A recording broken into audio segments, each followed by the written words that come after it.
Are you boys here? I see you're here, but I don't hear any of you.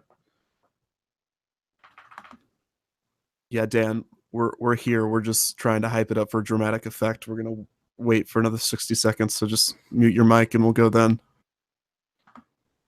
And hello to everyone listening.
All right, it's 9 o'clock. Dan? Sorry, there's no one by the name of Dan. Yeah, I'm here. What's up? Do the intro thing. Do the intro. Okay, I'll do the intro thing. Make it good. Make it good. Welcome, one and all, to the live Defunctland versus Rob Plays, the future of the theme park industry debate, progress versus nostalgicness. That's not a real word. 2017. Let's meet tonight's contestants. In this corner, weighing at a 1920 by 1080 pixels, hailing from the home of the Carousel of Progress at It's a Small World, Queens, New York, the defender of Epcot. What's Epcot? I should have proofreaded this. The rethemer of classics and the guy who liked the idea of Mission Breakout since the day it was announced, Rob Plays. Welcome, Rob. Thank you. And trust me, by the end of this, you will know exactly what Epcot is, because I'm going to defend it till the day I die. Just do my intro, Dan. I'm really excited.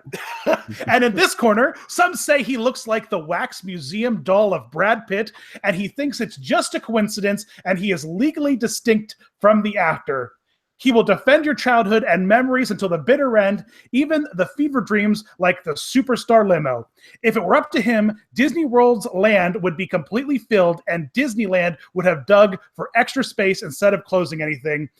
The two are going to debate the future of the theme park industry, so let's get to it. Hello, boys. Hi. Good evening. How are you? I'm good. How are you guys doing? Good? Yeah, no, I'm doing good. Have you done your debate and vocal warm-ups? Are you prepared to yell at each other? I'm very sick. I'm always prepared to yell. Perfect. Dan, turn your webcam on. Do people want to see me? Yes, people want to see you, Dan. Oh man, I don't look pretty. And no, I'm not gonna give you dat face, fans. This is.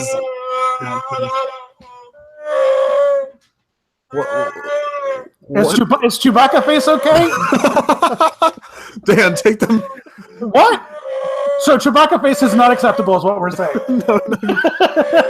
Chewbacca face is not acceptable. Sorry, that messed up my hair. Something terrible. All right. Hello. Kevin will not be appearing on video, but we'll all be able to see that beautiful wax figure Brad Pitt version of him. Actually, I have a slideshow. I worked hard on this in the past 30 minutes. No, I'm Rob. I'm really excited to debate you. I'm excited as well. I'm so ready for this. Yeah, I am as well. It's going to be a fair debate, but since it's on my channel, I've already rigged it. So I think we're ready to go. Dan, can you explain the rules for the debate? I certainly will. We are going to discuss all 6 of the North America Disney theme parks and have 2 questions for each of the parks. We're going to do about 10 minutes each. on the two parks, and you'll each have about 2.5 minutes to give us your answer about the park. And if you feel distinctly passionate about one answer or another, by all means, feel free to interject and yell at each other, because that's more entertaining than sticking to a time limit. So we're going to start off in Disney's California Adventure, according to Kevin, the least popular theme park in America. And wait, no, I did not say that. Whoa. Hold on. First of all, I'd like a rebuttal to that intro. Holy cow. No, I said it was the least popular Disney park in the United States. That's a lot different. No, I'm just going to throw you under the bus. That's okay with me. No, I do agree with that sentiment. But so let's kick off the debate with the first question. How do you guys feel about Marvel characters finally appearing in a Disney theme park? Go. Rob, you want to start? Yeah, I'll gladly. Yeah. So I'd say it's about time. All right. Because whether you like it or not, Marvel is now part of the Disney family. Star Wars is part of the Disney family. Pixar is part of the Disney family. And we did not see a whole lot of hesitation with Pixar being worked into the parks with Toy Story Midway Mania. We didn't see hesitation when Star Wars Land was announced. We didn't see hesitation when it was introduced to the parks before Disney even owned Star Wars, right? At that point, it was just a deal with George Lucas. And Star Wars, or Star Tours, I should say, has since become a classic. So I think it is about time, having Marvel having built up over the course of, what are we up to, like 16, 17 films, built the cinematic universe out. It's only natural that it ends up in the park somewhere. And of course, because of legal reasons, it's not going to be showing up in full force in Florida anytime soon. So, California just seems to be the natural fit. And I guess Disney's California Adventure seems like a good fit because admittedly, that park's just got a lot of identity issues, and it could use a little bit of a theme around it outside of just sort of that California theme it had. And I do think that Guardians of the Galaxy Mission Breakout was a great introduction, and it was a good way to sort of start to get people used to the idea of it, right? Because they needed something that they could turn around quick. The biggest argument I've ever heard is that these movies are too new. They're not classic enough to justify having attractions in the parks. And I think this is like a nonsense idea, because in my mind, having those attractions in the park is what helps turn them into the classics later on down the line. If you look back historically, rides like Peter Pan's Flight was added to Disneyland only a couple of years after that film came out. More famously, Sleeping Beauty's castle was built as the centerpiece of Disneyland years before Sleeping Beauty came out. 15 seconds, Rob. So this idea is timing good.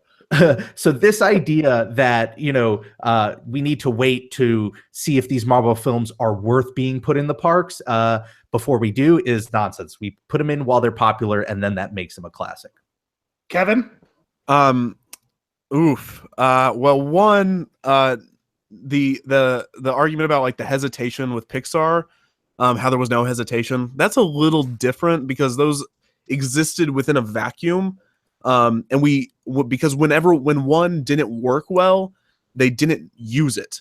So like there's no Brave drop tower, as much as that would be interesting, and there's no Black Cauldron drop tower. There's no, because they failed. But in the Marvel Cinematic Universe, nothing has failed, but not everything has been amazing. So I don't want Marvel in the parks, and I'm honestly, because Disney California Adventure is I don't care about it that much, the theming wise, because it's already done as far as theming. It's already incoherent, it already doesn't make sense.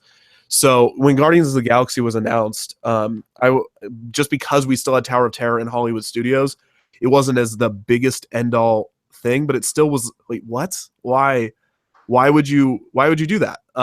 And not that it's not amazing. That's never the argument here. Execution wise, the Imagineers are always going to do an amazing job, unless it's like Superstar Limo, but you know what I mean. They're always going to do a really decent job with whatever material they're giving. It's just why that material.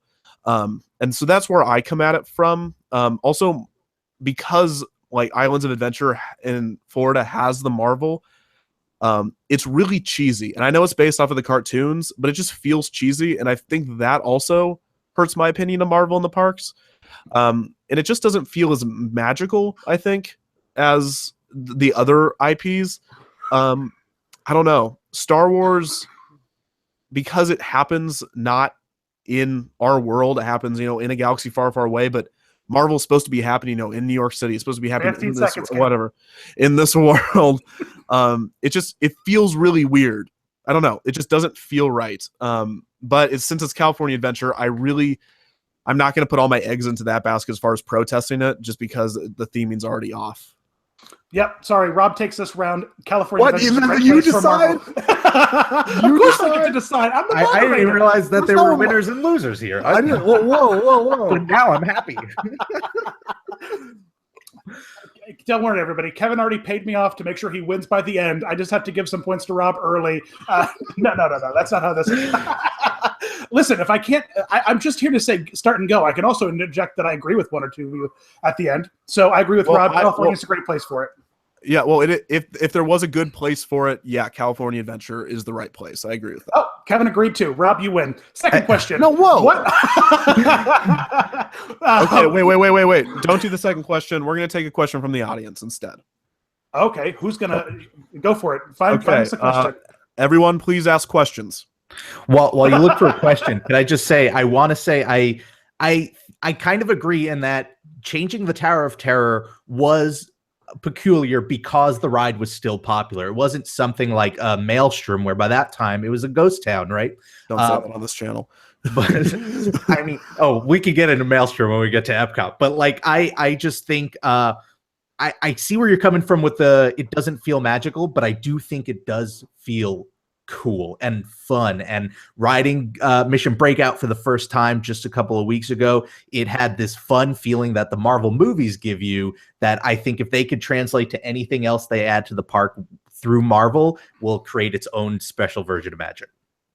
I completely agree. I just rode it for the first time a couple of weeks ago too, and it was really, really fun. All right, Kevin, well, of course it's fun. They spent like $1 billion on it. If they spent $1 billion, you're like, well, this is yes, it's going to be fun. That's not the point. Okay. Luigi Freak 64 asks thoughts on Pixar Pier. Hey, that was the question we were going to talk about. Yeah, I know, but that's fun. You're the best, Luigi. Yeah, Luigi, good job.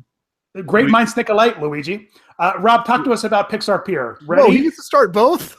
Yeah, he gets to start both, and you start both on the next one. Okay, you're fine. 6, 3 and 3. Okay, fine. We're making the rules as we go along. Go for it. If you were so passionate about it, Kevin, we would have established this in the notes. All right, Rob. Pixar Pier, go, man. All right. I will say, as like a very pro change person when it comes to the parks, replacing rides, I say nothing is sacred, and I stand by that. I think this is the strangest of the changes that we're getting, just because there's nothing inherently about this pier setting that fits in with Pixar. Like, this is the one that feels most arbitrary to me. That's not to say that it's going to be bad. That's not to say that it won't be fun, but it just seems arbitrary. Whereas like the second they started explaining the plot of like Mission Breakout, it started to make sense in my head. Here, the idea of an Incredibles roller coaster that's a wooden coaster on a pier just doesn't make sense to me. But, I do think this kind of is going to be our modern version of what we see with Fantasyland for a new generation who has grown up with Pixar films. As much as I might look at a roller coaster and go, all right, The Incredibles, I don't see the connection here, I guess, unless it's like Dash related because he's super fast. I also think to rides like maybe Dumbo, where it's just the elephant goes around, it spins around and goes up and down. Like from a functional standpoint, there's nothing inherent about Dumbo that just seems like a supernatural fit. So I think we're going to have this young generation that grows up loving Pixar films, and they're going to love the Pixar roller coaster, and they, will already love Toy Story Midway Mania and whatever this Inside Out attraction is going to be. And I think this might end up being, California Adventure's version of Fantasyland, which might appeal to the younger crowd more than it appeals to us, with the exception of, I guess, the roller coaster, which you kind of have to be a little bit older with. I think it's going to be weird at first when it opens up because, like I said, I don't think it's going to be the most natural fit, but I think that's one of those things where it's just our love of the films is going to kind of overpower that. And I bet you in 5 years from its opening, it'll just be almost like anything else Disney changes, something the public usually loves, or just, accepts with 15 open seconds. arms. I can't believe that. Okay. What? Unless you're ending your argument now, in which case. No, that sounded like a conclusion. Yep. Dan, for the next ones, can we do 1 minute, then open floor for 2? Oh yeah, that sounds like a good idea. Yeah. All right, Kevin, give us 2 minutes, and then we'll go to the 1-1 thing. Okay. I cannot believe that this is the one that you're hesitant on. Of all of all the changes, you're like, Guardians of the Galaxy and Tower of Terror, go for it. Who cares? But then, and you're like, let's kill Carousel Progress. And then they're like, hey, what if instead of this generic roller coaster, it's a Incredibles roller coaster? And you're like, sure. No, you're like, don't do that. Are you kidding? But this is one of the changes I have the least problem with. Again, California Adventure was a good place to start because none of us have super strong opinions on the park theming wise. But as someone that really loves the Disney Cruise Line, I love the theming of the Disney Cruise Line because it's all the characters, all the IPs going on a cruise together. And with that, everywhere you go on the cruise line, you encounter them on the cruise with you. And if you apply that mindset to California Adventure and you do an even spread of those IPs, I think it could work and you could save the theming of California if all of the characters are going to California with you. And so you go to a roller coaster and they're on the roller coaster with you, but you cannot do like, this is Incredibles and this is generic and then this is Guardians of the Galaxy. You have to make an even spread. You have to incorporate the Pixar with the classics, with the live action, or it's just going to feel haphazard and wrong. But that's what Disney Cruise Line does really well. They do everything and they put it everywhere. And so it feels rightly themed. That's the way I think that Pixar Pier could be good if they did everything else. But again, there's not many sacred rides here. I can't believe that you're not okay with it. Don't they already have Midway Mania? Yes. And so that's already there. So you got that, check that off. I mean, it makes sense. And Pixar movies are a lot safer than Marvel as far as we know that they're going to continue to be relevant. And while the Marvel Cinematic Universe will, of course, there's so many films, it's not like we're going to forget about it anytime soon. And it's going to continue to go until we all die. I don't know what happens in 2030 when someone's like, hey, have you seen Guardians of the Galaxy? And someone's like, what? And it's like, oh, it's actually now called Marvel Cinematic Universe Film 64. Like, you know what I mean? It's just, I don't know how prolific these characters are going to be from the Marvel universe, but we know because of the standoff movies from Pixar that they're at least going to 15 seconds. Okay, they're at least going to continue to, we're going to remember them. And we know this because we remember the animations from our childhood. And so we're going to remember the Pixar ones. Now the Ratatouille thing is a whole different thing. Never mind. Just, yes, I am less angry about this, but I guess we agree that we don't want to see change. So you're agreeing with me. So I guess I win this one, Dan. Is that right? Yeah, sure. Okay, cool. Thank you.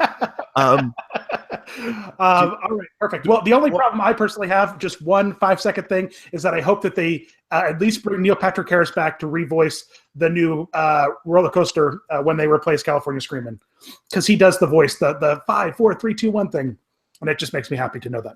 Okay. All right. Wait. Before we move on from California Adventure, do you have anything else to say, Rob, about California? Just to clarify, I don't think I'm not against Pixar Pier. Like, I don't think they shouldn't do it, but I think it is the most bizarre choice. Like, that's the most bizarre. When they said we're gonna take this Victorian boardwalk themed area and make it Pixar themed, I was like, where did that happen? At what meeting? You better be on my side when we from get to A, Epcot. B to C. We get to Epcot. And we talk about the Guardians of the Galaxy roller coaster. If you defend it, I will come through this computer and get you in a stranglehold, because I've seen that suggested many times on this. I like your idea of spreading it out, and I do think Pixar is iconic enough that it should be in the parks. I just think if they're going to do it right and just get rid of the pier completely and just make a Pixar land. Okay, sure. I mean, it's already there though, so money. Okay, Dan, you can go ahead. All right, so now we're going to head over across the Esplanade to Disneyland and talk a little bit about the classic original Disney theme park. And to start off, Kevin, we're going to throw to you to talk about how you feel about the inclusion of Star Wars Land in this iconic theme park. Oh my gosh, I'm sorry. I just vomited, and it was completely coincidental to what you just said. 1 minute starting, go. It's horrific that Star Wars Land is going to be put in Disneyland. I cannot stress this enough, because line up the lands now. You got Fantasyland, Adventureland, Star Wars Land. What? It's Star Wars is not a genre as much as Disney wants to make it a genre. It is not a genre. I cannot believe it. I think it's crazy to have it in the park. I mean, I love the idea of Star Wars Land. If you're going to theme, I mean, it's better than Avatar Land from just an idea standpoint, but why put it in the park? And I'm not one of these Walt Disney purists, but Disneyland has proven, and the company has proven, that this is Walt's park still. And while you can do whatever you want to any other park, you have to be a lot more careful with Disneyland. And I know it had the space, but just dig in California Adventure. No one will care. Demolish the pier and just dig 3 stories down and have underground Star Wars Utapau, or whatever that weird one is from Star Wars Episode 3 where they fight General Grievous, and it's Utapau now. I don't care. Don't do it in Disneyland. Holy cow, don't do it in Disneyland. It doesn't make sense with the theming at all. Bring back Big Thunder Mesa. Bring back the whatever that Discovery Island or Discovery Land in between the by Frontierland to transition it with all the Jules Verne stuff. That's so much better. It fits so much better. I can't believe this. Okay, I'm done. And time. It's the future, Kevin. No, This it's is not the future. of theme park entertainment. Here's why Star Wars Land makes sense for Disneyland. Well, there's the size argument. I wouldn't mind if it was in California Adventure, but I also just don't mind if it's in Disneyland. Why do we theme these lands in Disneyland? Why did Walt do that? Why didn't he put Trip to the Moon next to, the Peter Pan ride? Because it didn't make sense. He was trying to create a sense of immersion by theming these different areas so that when you went to Tomorrowland, you were in the world of tomorrow. When you went to Adventureland, you were adventuring in the jungle. Well, when you go to Disneyland, you should be in the world of Disney, not George Lucas. Okay, sorry. Well, no, now you're going into this.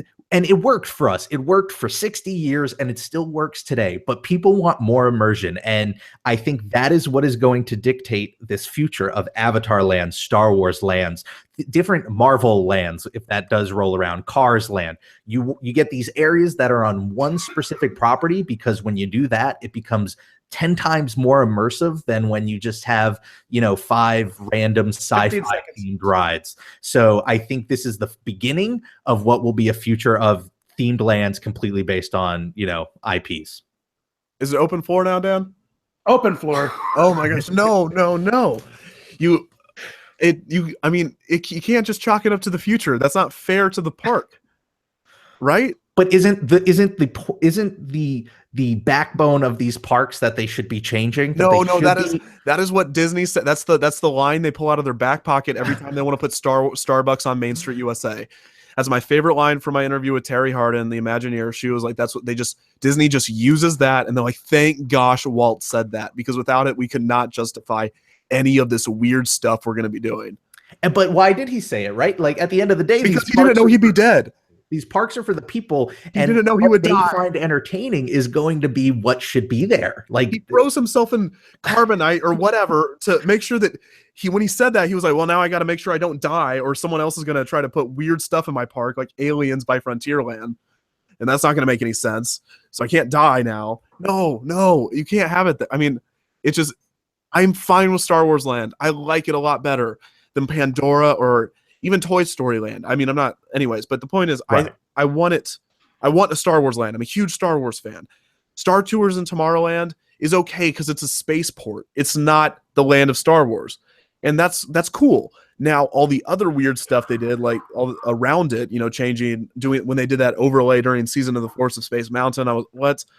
But they themed it within Tomorrowland to make sense. And I'm fine with that. But to have an entire land, this is Disney's park. You can't. I mean, that's what it's going to be. I think in 10 to 15 years, maybe more towards 15 years, that's going to be like the default way that this is all done. And when I say the future, I don't mean like it's just throwing out the word future and so we have to accept it. I mean, I wouldn't be surprised if we see another land turn to like one IP and then another and another, and that is insane. That's like Inside Out, inside Riley's mind islands. And it didn't make sense in that movie because she has more than 5 personality traits, and it doesn't make sense in Disneyland because it's a bad idea. But it's the one thing that Islands of Adventure did and did really well, and Disney loved that idea and snatched it right up. And also, it doesn't affect your experience in the Disneyland park because it's off in a far little corner with 2 secluded little entrances. You never have to know what's there, and you can just enjoy the rest of the park if you're so upset about it. I am very upset about it. And also, this idea of snatching up other people's ideas just because they're successful does not mean they work. Suicide Squad was a horrible movie because they tried to change it at the last minute to be like Guardians of the Galaxy. It's just...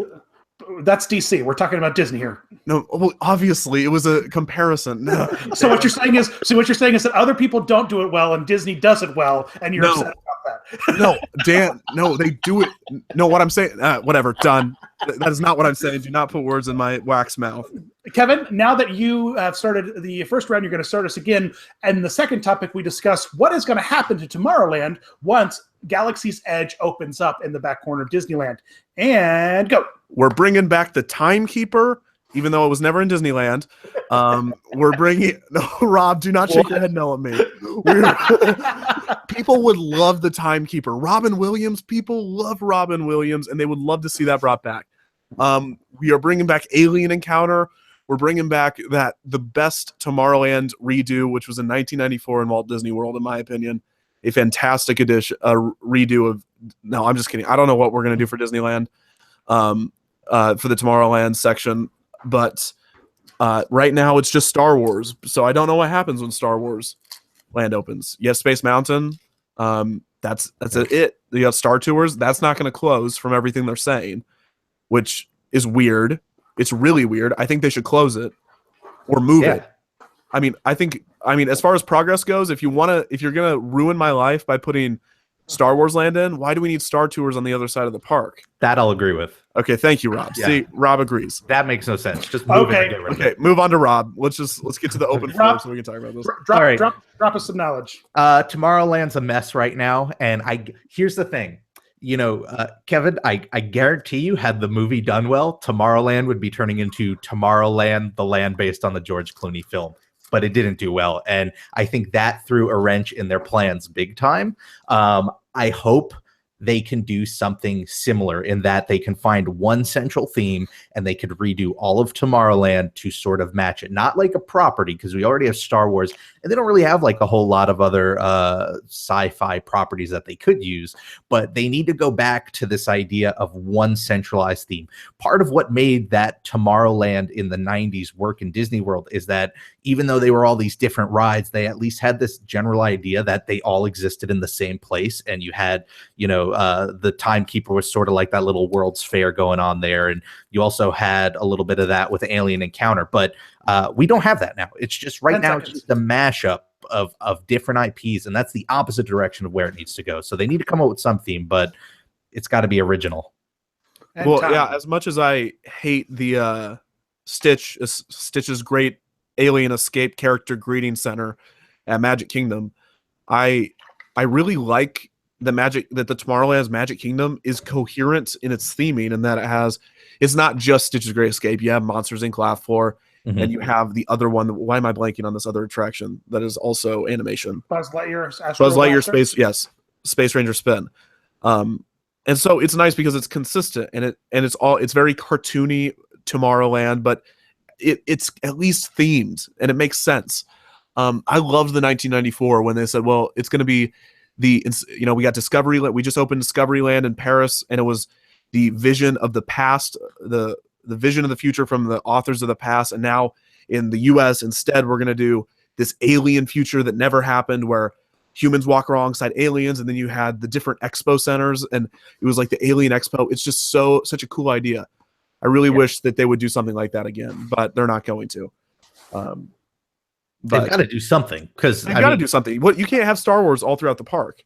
Exactly. I'll agree with you on that. And you know what? As much as I love seeing change, I don't think all change has to be based on an IP or a previously set up, franchise. I think they can do original things. I don't think they have done anything worthy that's original since Iger took over, but they need to get back into that because Tomorrowland's like this big mess and they don't have anything to throw in there unless it becomes like a junk drawer of like Pixar films or anything remotely sci-fi. Well, have they done anything that's original since Expedition Everest? I was on a podcast last night and we were trying to figure out if they have.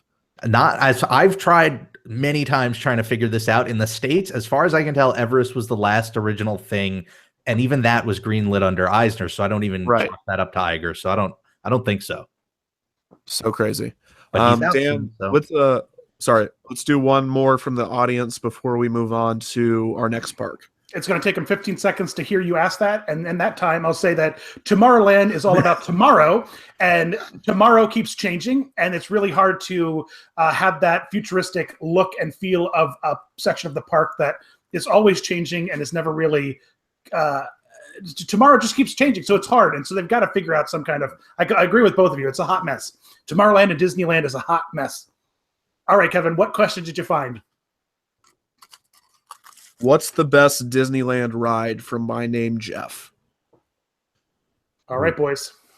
On your mark, Kevin, get set, go. I can't do this. I'm trying to think about the Disney. I'm a Florida guy. I haven't been to Disneyland in years. I'm trying to think. Rob, you go first. You just came from there. The right answer is Pirates. So many, Pirates is up there. Pirates and Haunted Mansion. Yeah, I was just Haunted Mansion's my go-to for Florida, but Haunted Mansion. I love Matterhorn. Everyone. Oh yes, rough it is, but I love Matterhorn. No, I love Matterhorn. Haunted Mansion in Disney's cool because if you haven't, go watch. Shameless plug for Rob's video. The Haunted Mansion underground. You actually fall down when you go into the first room, which is cool because you have to walk into the railroad.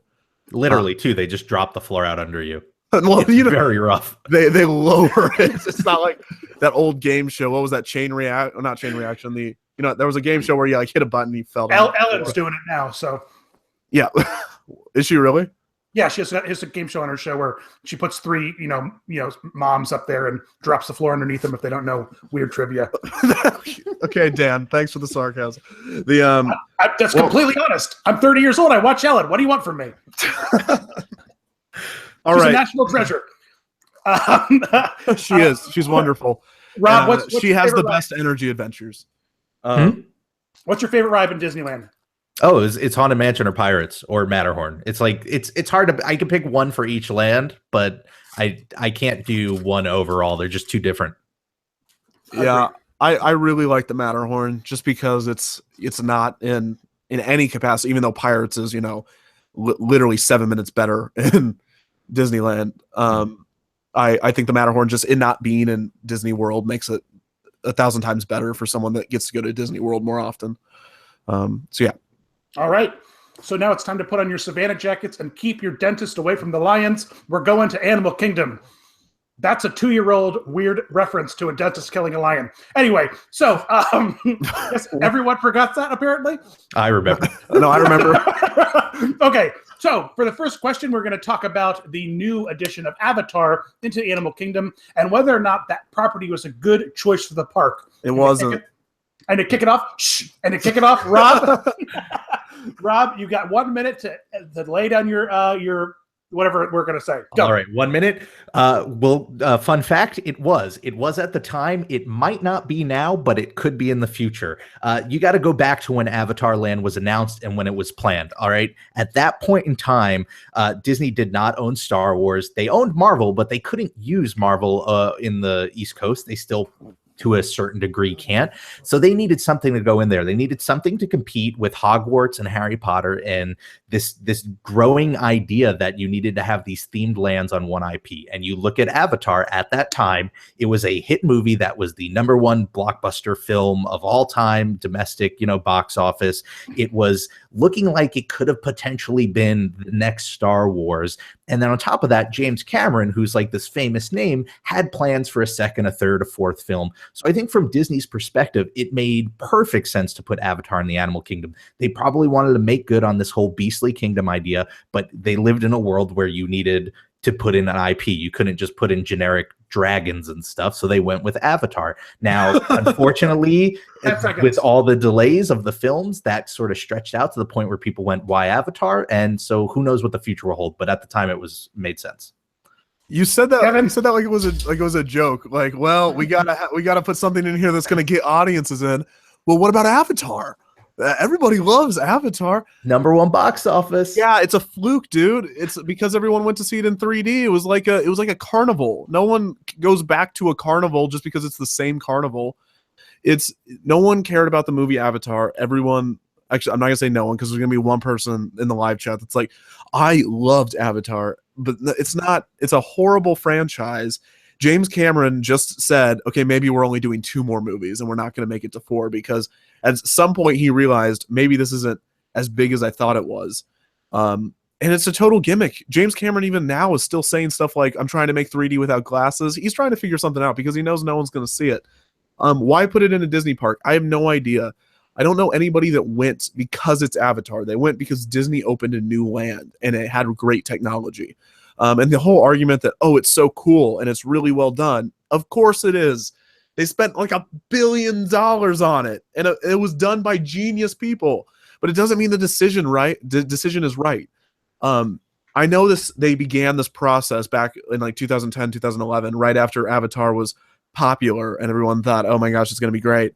But no, it took way too long for it to get out, and they thought the sequels would be coming out probably the same time that The Land came out. And that was apparently a gamble that didn't pay off. That they didn't. You can't foresee that happening. That James Cameron would take 1 billion years to write a movie that no one wants to see. But it's a horrible idea. It doesn't make any sense. I don't care how many times Joe Rogan gets on front of a camera and tries to explain it to me. It makes no sense. I've pointed out before, at the worst case scenario, if these next movies flop and everybody forgets about Avatar, in 10 years from now, Avatar just becomes that cool land in Disney, and the movies don't have to matter at all. Like, you don't have to see the movies to enjoy the land. So it's almost in that way a great IP to mix into the parks because it's not dependent on the films.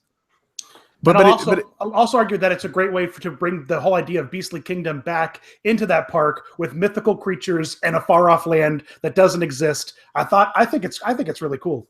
Okay, but it feels just weird. Okay, and I know the people that make Rob's argument, the one you just made, Rob, is Splash Mountain. No one remembers Song of the South. Well, there's a kind of a reason that no one remembers Song of the South. Yeah. I mean, that's not the. I mean, it's a little different. It's a little different because Disney tries to make you forget about it. This is just going to feel weird. Also, Song of the South isn't crazy bizarre. It's cartoon animals, which is pretty standard for Disney. And so if a kid can go through it, just be like, oh, it's cartoon animals. But this is a bizarre, weird alien planet with the same fake religious mythos and execution as the Star Wars holiday special. I mean, you might as well have like the Wookiee planet and them saying like, Happy Life Day, everybody. And that would make just as much sense as putting in Pandora, the world of Avatar in the parks. To that point, though, Kevin, then, because that's a different scenario, like how many 10-year-olds do you think know about Mr. Toad?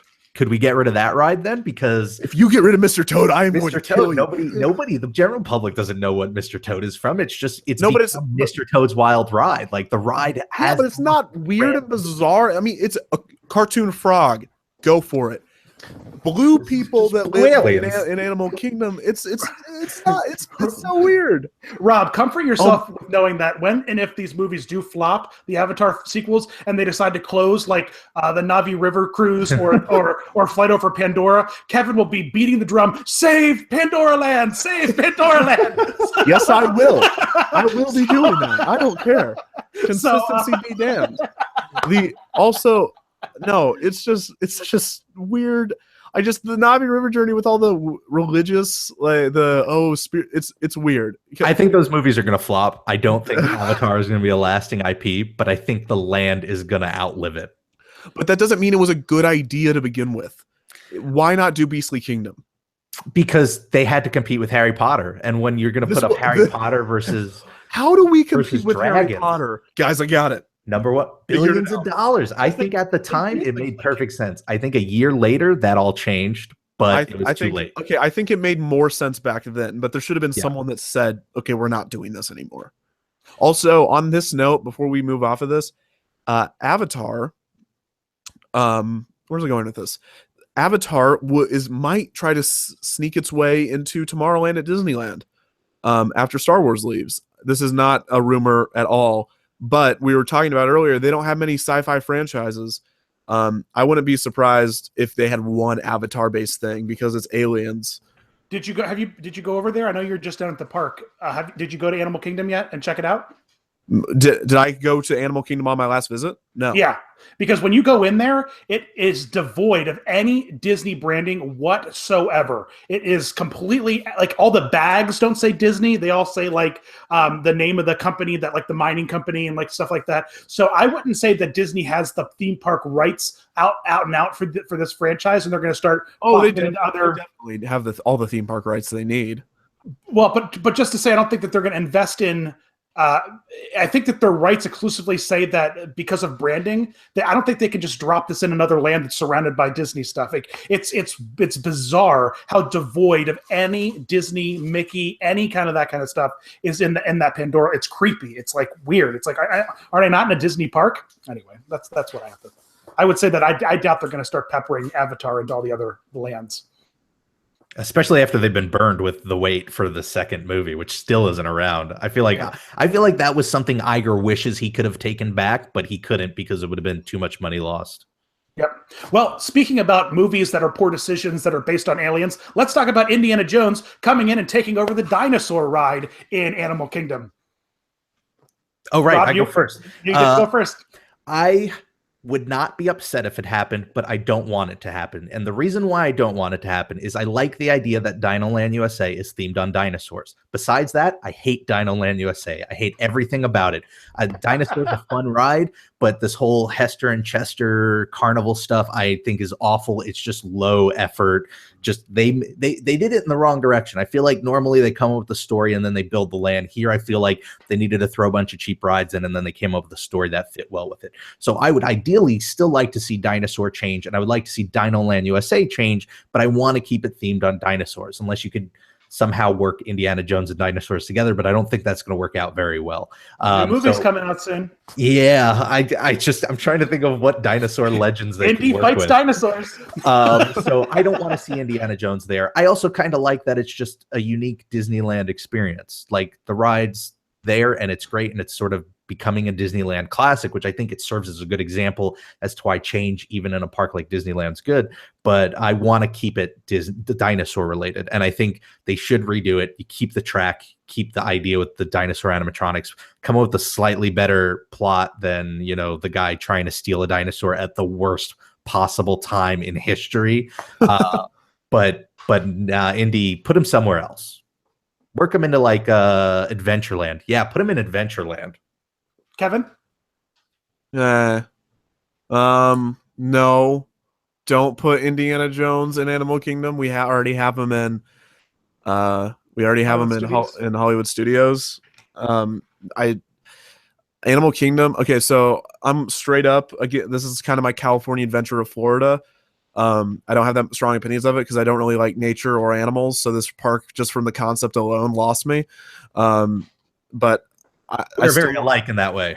Yeah, I mean, it's a glorified zoo in a lot of ways. Now they are, I love Expedition Everest though. So, but I don't know. I don't want Indiana Jones in there. I don't in the movies. He never even encounters animals besides snakes that often. There's a really infamous monkey scene in the fourth movie. Just throwing it out there. It's a monkey. Yeah. Okay. It's the fourth movie too, and that movie was awful. Okay. I don't know. I don't know why. Is there any more than one Indiana Jones movie? I don't think so. I think there's just the one, right? Yeah. There's three. Okay. The second one is arguably better than the first one. Yes. Temple of Doom has a huge cult following. Yeah. Don't look at me like that, Dan. Are you kidding me? What is wrong with you? No, I'm not saying it's better, but Temple of Doom has a huge following. I like the first one better. I actually have a soft spot for the third one. I think the third one's a lot of fun. Yeah, it is. Okay.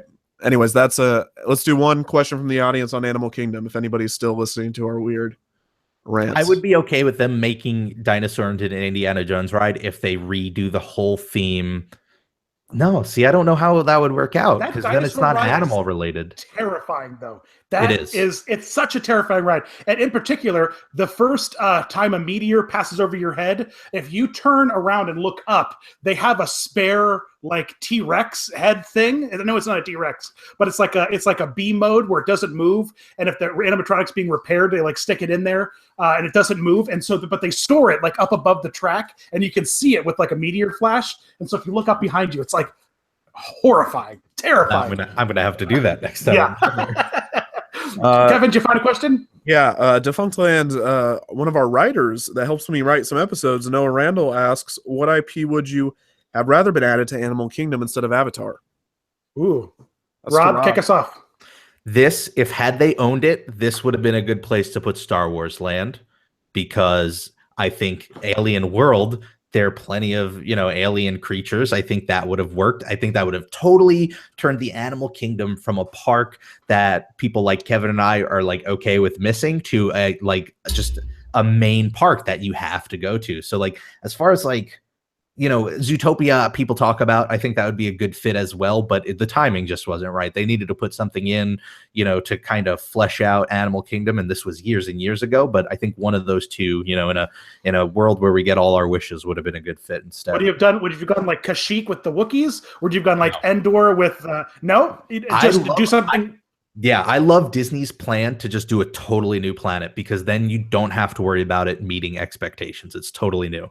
That's I don't think Star Wars Land should be in Animal Kingdom. Wow, I'm really congested. I'm sick. Sorry. IP, Kevin. What? Well, I don't know. It shouldn't be Star Wars, because then you're gonna feel obligated to focus on the animals of Star Wars, and no one really cares that much about the animals, mainly because most of them are CGI in the special editions. The ones that aren't just kept Han Solo warm. You don't want an Ewok ride? No, a Gungan ride? Is there any animal? Is there any animal in Star Wars that is beloved by fans that I can think of? I'm sure there is. There has to be. Wait for the porgs. Wait for the porgs. Oh my gosh, come on. Okay, let's see. I'm gonna look at the comments right now and see if there's one. And what's the animal? Everybody, what is the animal? That thing that they cut open. Porg. No. Tauntauns? I don't think they're very beloved. Tauntauns, whatever. And the abominable snowman. That they could have had two big abominable snowmans in the park. Or you know what you could do? You could just Wampa or something. You could do like the Tusken Raiders, and then you could have you call them, and then you could have people protesting outside like Tusken Raiders are not animals. They have feelings. But no, I think it's not that. Jungle Book maybe. Something, and like I don't know how you could stretch any one IP to be a whole land in Animal Kingdom without getting bored or making it super cartoony. Don't do an IP, do Beastly Kingdom. I think that's the best answer. I think the right answer here is Aristocats. All right, let's head over to Disney's Hollywood Studios. Are you ready, boys? Yep. Yes. For what? Nothing. So we're going to start off with Kevin answering this question, then we'll go to Rob. And the first topic of debate we have for Disney's Hollywood Studios is, do you think the removal of iconic attractions like the Backlot Tour and things like the Earful Tower was a good decision to pave way for the new section of Star Wars Land, considering how much land is available in Florida? Just there's so much land. Kevin? No. Rob? Okay, what do you want me to say? Obviously not. I mean, why would you need it? Why would this be needed at all? Why would you close down some of the opening day attractions for no reason other than to clear land that you didn't need to clear? I'm so confused why they did this. I agree. There's so much land there. And I'm fine. Star Wars Land and Hollywood Studios, the theming works. Star Wars is biggest movie franchise of all time. You should have it in a park about movies. It makes sense, but I don't know why would you ruin the everything else about the park? And I love Hollywood Studios because I'm a huge movie fan, and I love the idea of Hollywood. Hollywood itself is really dirty. That's why Eisner said a Hollywood that never was and will always be. And I really liked that idea. They needed to update it. When it came out, every park when it first comes out, it needs 10 years for the new attractions to finally be completed and for them to really hit hard on everything that needs to be added. And Hollywood Studios never really got that treatment. It opened understandably barren, I think. But it never got to the point where it's like, okay, we're opening it now. We have a lot of good attractions, but we have this plan for the next 10 years to really ramp it up once we start getting profit off of it. And I feel like that faltered. There were a couple good attractions that were added. I really love Rock and Roller Coaster. 10 seconds. But I don't know. As a whole, I don't think it ever got to its full potential. So to like obliterate the potential it did get to is really weird to me. But the Rob. backlot, but I will disagree. Sorry, one second. This is at you, Dan. Okay. And that Listening. your love for the backlot tour, although I don't want it to leave, is kind of weird considering how obscure and bizarre it was, and how every reference. You, my friend, are too young to appreciate the Golden Girls shooting facade. I am 93. Right? I wasn't. And you're too young to remember the Disney Channel classic Alice in Wonderland serial that had the facade on the property, or the Hitchhiker's Guide to the Galaxy vehicles. Anyway, Rob, what do you think? Or the Flight of the Navigator vehicle. That was also there. But Kevin. It had to go. And it had to go because Hollywood Studios, when it started... Shouldn't you guys be debating? It was not about... Well, here's where it's going to come from. Great agreement. It was a park about making movies, and now it is a park about movies. And those are two very different things. That whole theme of... it is, because that whole idea of Hollywood and behind the scenes, and it was supposed to be an active lot where you'd actually see things getting made, that all just didn't work. Like it failed, and they had to get rid of it. They're turning it into something that is about movies, and it would be very weird to have a Star Wars land, because it'd be weird to have that and a Star Wars land at the same time, because Star Wars land is about going to Star Wars. You're in Star Wars. You're living Star Wars. You're not going to see it get filmed, right? That's the big difference here. So to have a backlot ride right next to that sort of clashes with the theme. And I think what they're doing right now is what you were asking for, which is they are now overhauling it, and they're doing it all at once and keeping it open, which is kind of crazy, but they're overhauling this and turning into a park that they want it to be. And that involves getting rid of things like the backlot tour, which I don't think was very popular by the end of its life. Also, all right, logistics. open floor, boys. I think you can do both. I think you could, and I'm fine with the addition of Hollywood of Star Wars and Toy Story, because those are, two very different movies. And if you outside the lands, if you did something really creative with have an attraction outside of the Star Wars land, like a demonstration, like a street show, explaining how some of the models were filmed, bring back some of the original models, put them out there, say like, this is how Star Wars was filmed. And then you walk into Star Wars land, then you walk into the movie, you see a little bit of how it's created, and then you watch the movie, put some Pixar animation tutorial. And this is just, I'm not saying like street shop style, maybe even have like a building, a Pixar museum, and then right next to it, have the entrance to Toy Story Land. You have Hollywood in the middle and the creation, and once that's created, you can walk out and experience the magic outside of the hub. And I think that could work. They're not going to do that, but they never do anything that I want. I'm surprised that they didn't leave the backlot tour in there and just rethemed it the Star Wars backlot tour. They're filming all these movies. They've got tons of props. How many props do they have? They have like 1,000. People would freak out if they saw one Stormtrooper helmet. This is why, because back when this park opened in the early 90s, this was one of the ways to get a peek at how films were made. Today, forget about it. You go online, you go in your DVD extras. Like, we've gotten such a look at how the nobody process buys DVDs anymore, Rob. Videos come out every other month that'll show you some new behind the scenes featurette about this or that. And so like the magic of seeing films made isn't gone, but it's moved. But people want to see that screen used land speeder. They want to see that screen used half of a Millennium Falcon or the piece of the X-Wing that they green screen. They want to see all that stuff lined up in a row. Make money off of it. Put your kid on a land speeder and have them ride it, and then they convert it in live old movie style. They do the same effect the same way it was, and then you can buy it with Disney PhotoPass or whatever bullcrap thing you want to sell them. I mean, I really would have appreciated if like they had left the backlot tour in, and the backlot tour like then went behind like some of the big facades of the Star Wars land, and they like rethemed that big like show that happens at the end of the backlot tour. It just would have they shouldn't have that whole like stunt show thing.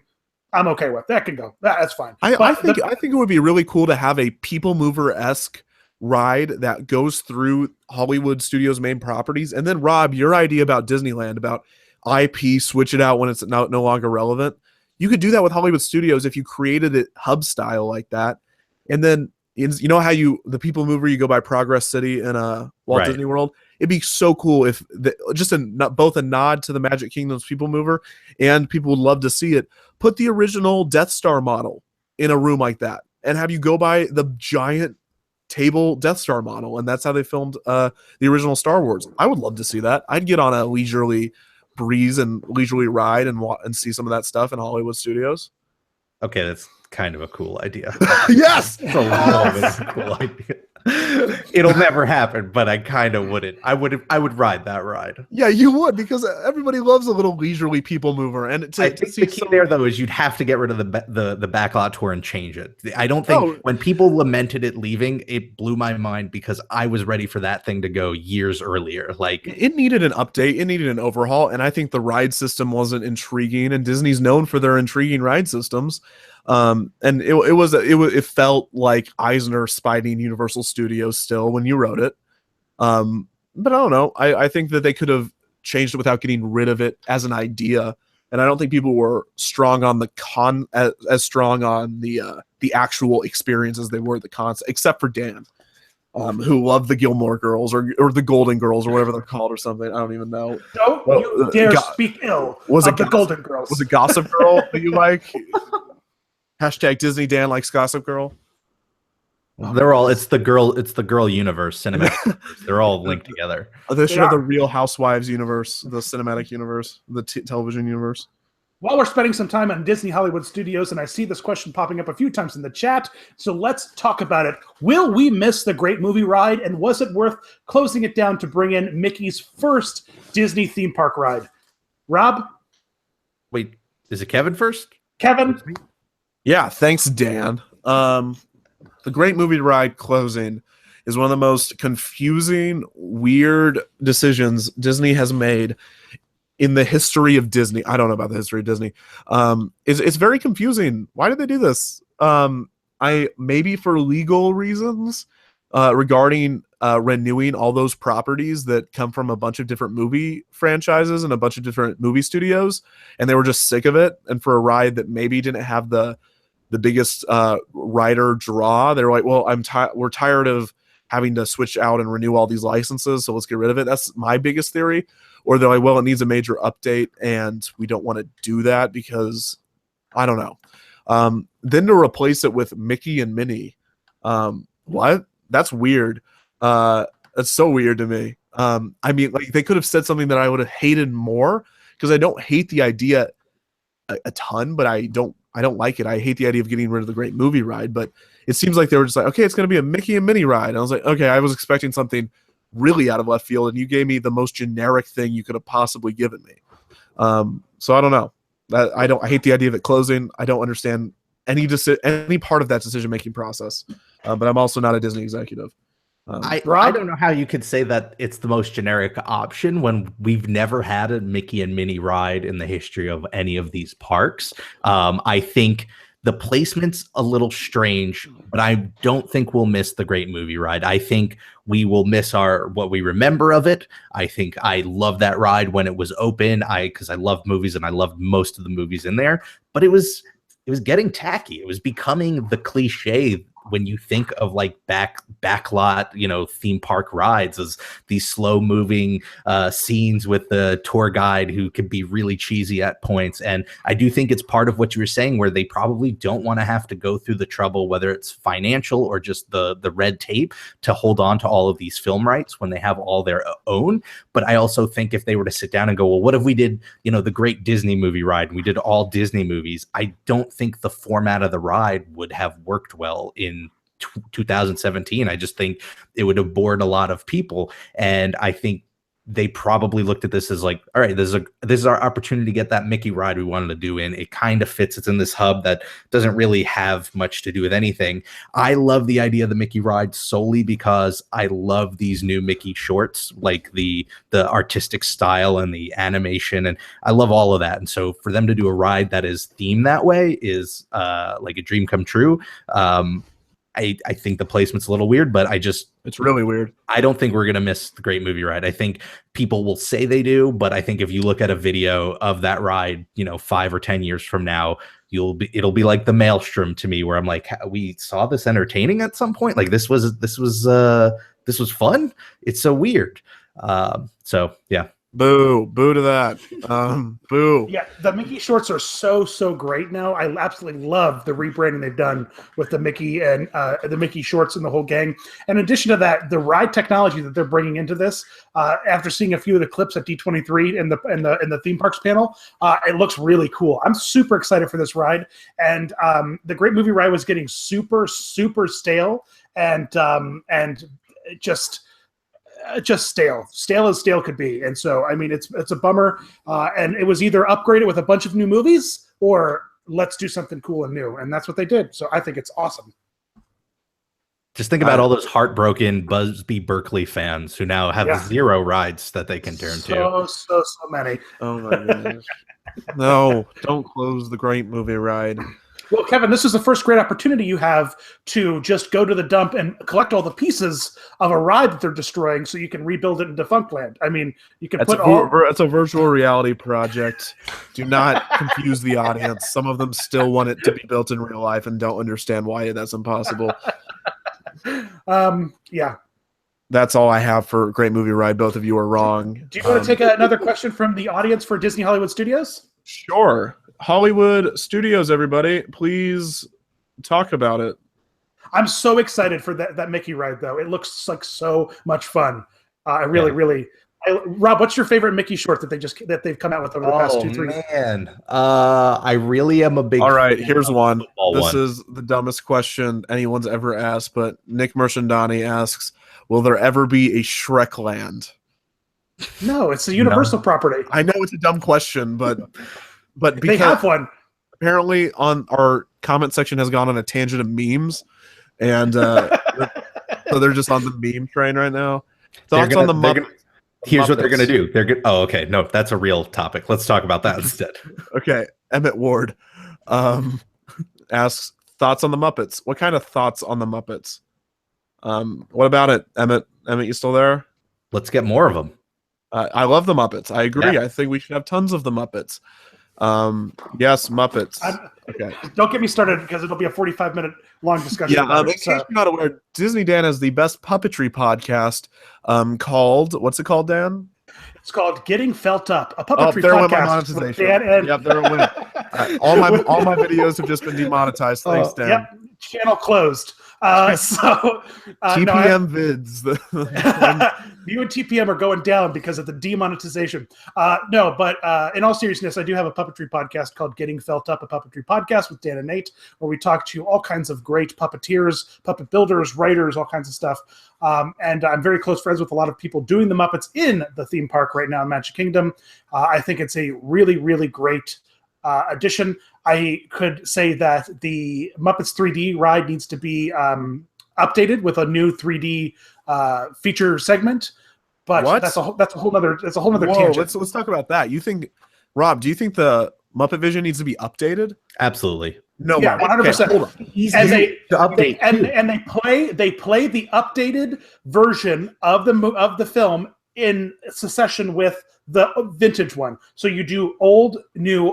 You keep the original, but you add in a whole new show that will bring a whole new crowd in. So they're in there, they're seeing the original, they're seeing the new one, they're engaging with the Muppets, and you still keep that beautiful, that building inside that theater has some of the most beautiful Muppet themed, like Roman arches and all kinds of crazy stuff. So yeah, I say you just need to update the animatronics. Statler and Waldorf look really old. Their animatronics look really bad. Sure. And so when they bring out a budget to reshoot a new 11-minute segment, do that as well as plus up the animatronics. So you're saying two different showtimes, or one showtime you see everything? No, two different showtimes, rotating showtimes. Like every other show is the old and the new, old and new. No, I don't want any other Kermit voice other than Jim Henson's in that building. I can't do it. I cannot do it. Listen, Matt Fogel's. No, we're not having this discussion now. We're moving on. We're not getting into it. Behind the scenes, Rob, Dan and I talk about this all the time. And Rob, I didn't hear what you said was your favorite Mickey short. The one where they're playing football with the monster from Fantasia, I think is my recent most favorite one. Yeah, I still love the one where he's in Mumbai Madness, and he's driving the little scooter with the elephant. That's just the payoff on that one. It's such a such a beautiful short. It's just gorgeous. I love everything about everything that they're doing with them. Best thing Disney did was make a whole channel dedicated to it at the parks. Yeah, I love it. I absolutely love it. Well, boys and girls, it's time to go around the world and visit Epcot and talk about the future of that park and hear Rob and Kevin really yell at each other. Are you ready? I will kill you. For this round, we're going to start with Rob, and we're going to talk about the Guardians of the Galaxy roller coaster and how do we feel about that? Robert, 1 minute and go. So here's the deal. I don't feel great that it's a roller coaster. I like that it's Guardians of the Galaxy. You just said the exact opposite of my opinion. I like the idea that they're taking these properties that people love and they're putting them into Future World in a way that people can relate to whatever that subject is. I was personally hoping that it would still be a ride about energy. And granted, it might still end up being a ride about energy, but that'd be weird as a roller coaster because you're not really thinking about things when you're on it. You're just sort of screaming your head off. So that's why I'm not thrilled with it being a coaster, because I kind of wanted it to keep the energy theme, but work in the Guardians. Like maybe they have to come back and they need the whole second film begins with them and install solar panels on the Milano.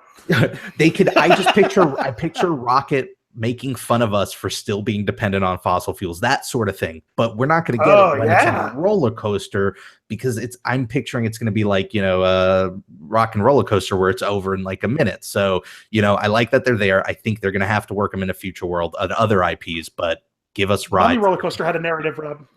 What? Mummy roller coaster has a narrative. So does it? The Mummy. Yeah. Okay. The Mummy roller coaster can do it. They can do it. Then I'm not like down on it. Like I'm excited for it, but I was kind of hoping it wouldn't be a coaster. But it is what it is. Well, Kevin? My turn. When this was announced, I was like, okay, so Epcot is ruined forever.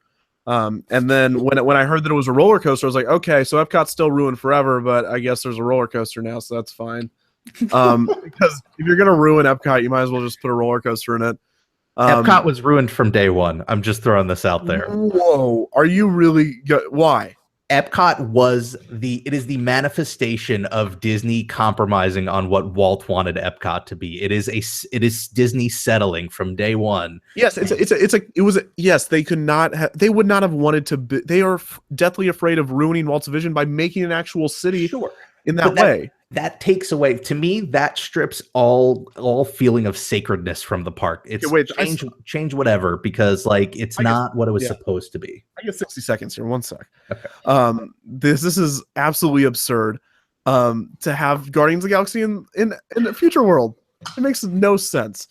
No sense at all. And I'm not saying that Ellen made the most sense, and I'm not saying that Bill Nye made the most sense, but at least they still were talking about. Well, no, they were still talking about energy, and they were still teaching you. Bill Nye the Science Guy teaching you about energy. Done. There you go. That makes sense. It makes complete, absolute sense. And I cannot believe that they decided to close it and replace it with this. Why didn't they just get rid of Ellen and make it Bill Nye? Bill Nye has a new show. I know it's not a huge pull anymore for kids. I get that, but I guess they just really thought, well, everyone's going to go, and then everyone will go, and then they're going to be like, we were right, and they're going to do it again. But they're going to get a baguette in France, so it's going to be a big puller for the park. Oh, they're going to go get some ethnic food, and then they're going to go ride Guardians of the Galaxy roller coaster. No, it's absurd to have that attraction in Future World, because it just ruins what Future World is, and I don't care what they are going to do. I don't care what weird excuse they're going to put, whatever Imagineer they can find in front of the camera and be like, we decided Guardians of the Galaxy because we felt that it made the most sense with the theming, just like they did for Avatar Land, even though everyone was like, what are you doing? Yes. And then in 3 years or whenever it opens, people are going to be like, no, it really does make sense with the park because ... No, it doesn't. It doesn't make any sense. I don't want to hear anybody say that. You can like it, you can love it, and I'm going to write it, and I'm going to think it's great because great people are working on it, and the Imagineers can work with these crappy ideas that the executives keep handing them, but it doesn't mean that it should be in that park. It's absolutely absurd.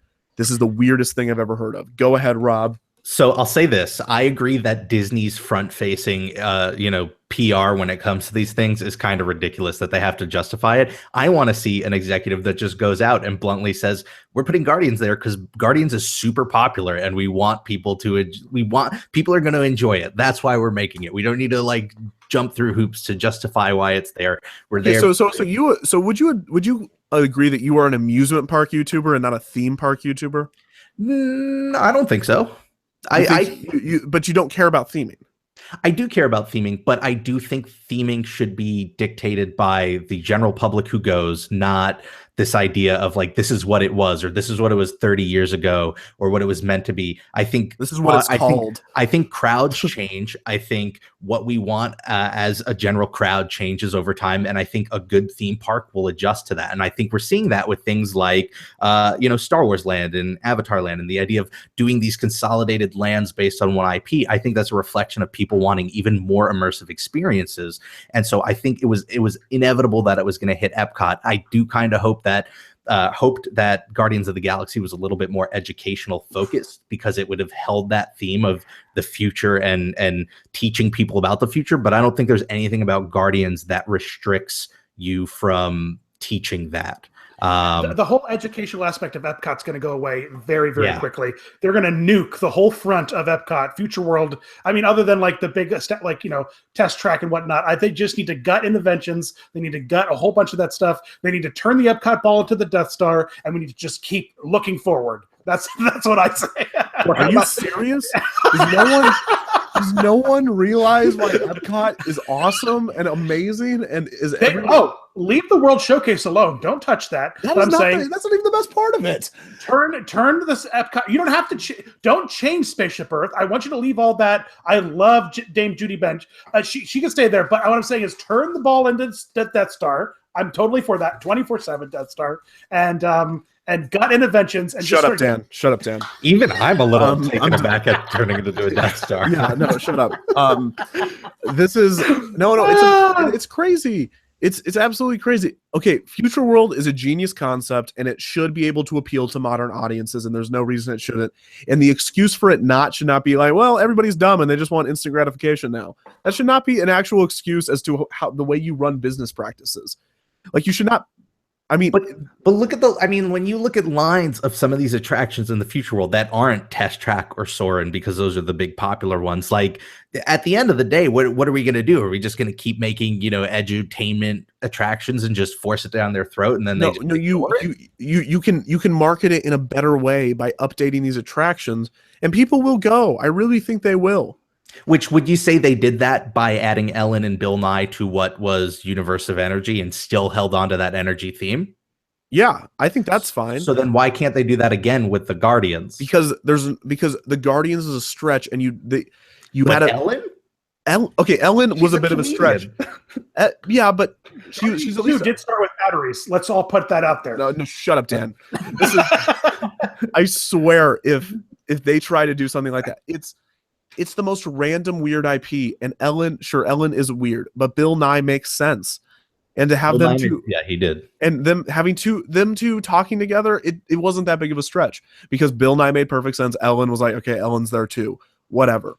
But why would you put Guardians there? That is just, they ran the numbers. They went on their own little Disney IP generator based off of whatever day they made this decision, and it said Guardians of the Galaxy. And they're like, oh crap, now we've got to figure out how to do this. I mean, we have to now, because this is the thing that makes the most business sense. But man, just give it to the Imagineers, see what they come up with. Do you think at some point in the ride, Groot will catch fire and then Rocket will talk about carbon emissions? No, what's going to happen is it's going to be nothing. What's going to happen is it's going to be like, it's probably like the Guardians the Guardians go to Epcot, and then every single thing is going to be like, they're going to Epcot, which is dumb. Dan, what? Yes, that's such a great idea. That's so stupid. I want to see Rocket get a margarita in Mexico. Can we move on? Yes. How do you feel about IPs being introduced into Epcot? Okay, we're already talking about this. We don't need a 1 minute each. Yeah, I'll just add in, I think it's a way to get people interested. Walt's whole thing was you wanted to teach through entertainment. And there was a quote out there, and I'd have to go digging for it, where he prioritize the entertainment over the education. And I think IPs are, in today's world, a way to do that. And so that means working them in, but working them in a way that they still have some educational value. And that's what they need to keep focused on when they do this whole Epcot, revamp. Well, okay. If they were doing it the right way, and I'm not saying don't have IPs in Epcot. You can have IPs in Epcot that are realistic and not bizarre. You have Tomorrowland. And when they made Future World, when I started getting into theme parks, I was like, oh, Future World's just like Tomorrowland, but it's not at all, right? No. Because Future World is what? It's a realistic, hopeful version of what could become tomorrow, and Tomorrowland is a futuristic that went awry, or aliens and all this bizarre sci-fi stuff. Science fiction versus science reality. And that can still happen today. If you want to pick IPs, don't pick bizarre, weird ones that don't exist in a universe based with science. Do not pick the Marvel Cinematic Universe. The entire concept of it is, okay, so every movie they say, okay, here's your suspension of disbelief, and in this cinematic universe is superheroes exist.